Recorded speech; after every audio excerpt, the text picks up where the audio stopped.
మన పార్టీ విజయం వైపు తీసుకెళ్ళండి. మీ హక్కులని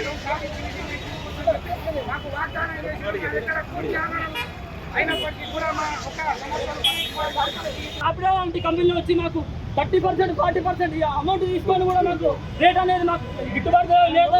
డీజిల్ రేటు పెరిగి మాకు అసలు మాకు ఏం జరుగుతుంది?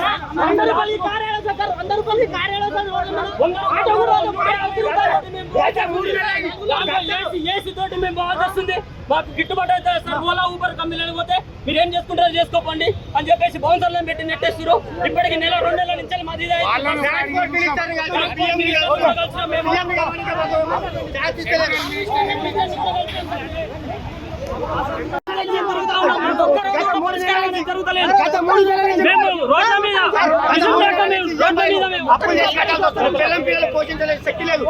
స్కూల్ ఫీజు కట్టలేదు.